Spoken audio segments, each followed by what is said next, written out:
NHIF had a bill of 32 billion. In just 10 months, SHA has already accumulated 43 billion.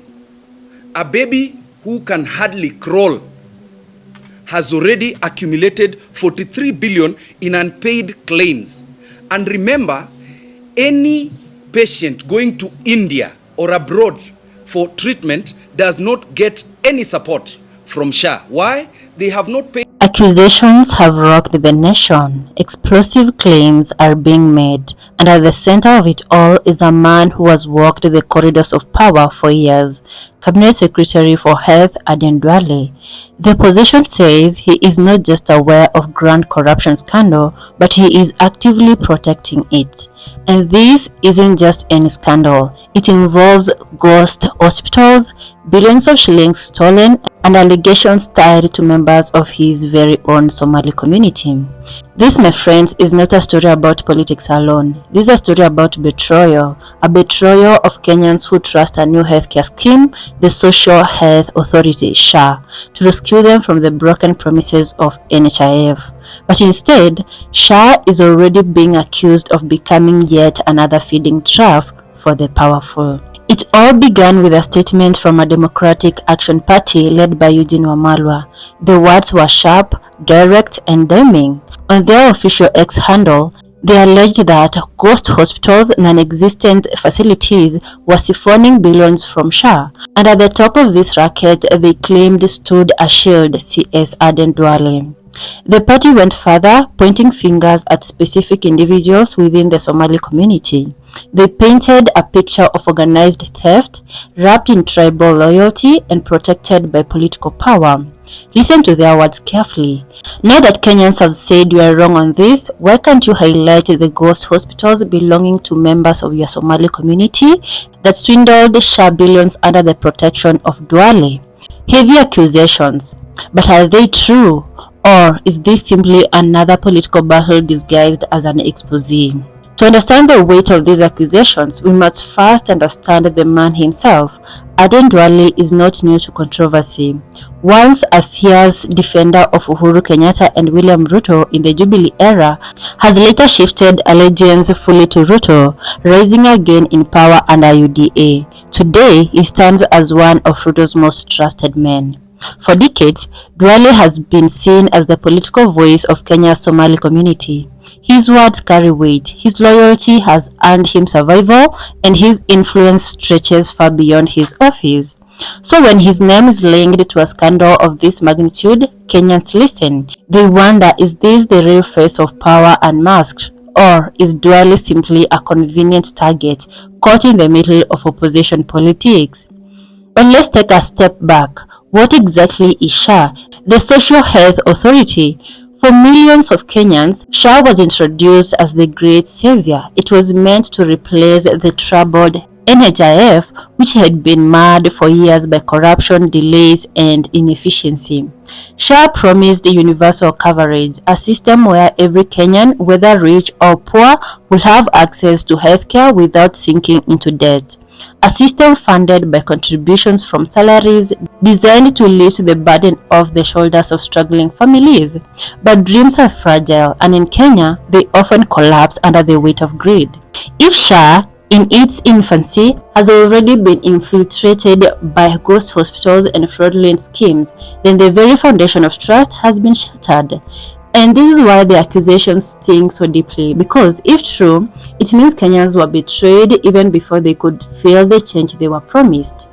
The term ghost hospital sounds almost fictional, but in Kenya, it is all too real. These are facilities that exist on paper, but not on the ground. They bill the government, receive payments, and disappear into thin air. Imagine billions of shillings meant to treat cancer patients, dialysis patients, mothers giving birth, redirected to buildings that do not exist. And here is where the ethnic card enters the picture. The opposition specifically accused individuals within the Somali community of masterminding these ghost hospitals. They linked their fraudulent networks to loyalty and protection from Duale. But here is the hard question. Are these allegations true? Or are they simply weaponized politics designed to create division along tribal lines? Eugene Wamalwa and his party DAPK are no longer strangers to opposition politics. Their timing, their words and their strategy often align with efforts to destabilize Ruto's government. And so the question linkers, is this about corruption or is it about weakening the government through scandal? Kenya has seen this before. Scandals have always been political tools. One side accuses, the other denies. And in the end, the truth gets lost in the noise. But this time, the stakes are higher because it's not about roads or buildings, it's about healthcare, something every Kenyan depends on. Scroll through social media and you'll feel the anchor. Kenyans asking, if SHA has started like this, what hope do we have? Families struggling with medical bills are furious that billions are allegedly being stolen while hospitals run out of drugs and doctors go unpaid. Imagine the mother in Turkana watching her child waste away because the nearest clinic has no medicine. Imagine the boda boda rider in Nairobi injured in an accident, told that the new SHA cover cannot save him. To them, these aren't just political accusations, they are life and death. They are betrayal in its rawest form. Sadly, this is not new. We have seen the NHIF scandal. We have seen the Afya House scandal. We have seen KEMSA steal billions during COVID-19 when Kenyans were gasping for air. The script feels too familiar. Money meant for the sick stolen, politicians trading blame, and the truth buried. The only difference now is the names, and this time Aden Duale is in the spotlight. If these accusations are true, then the consequences are staggering.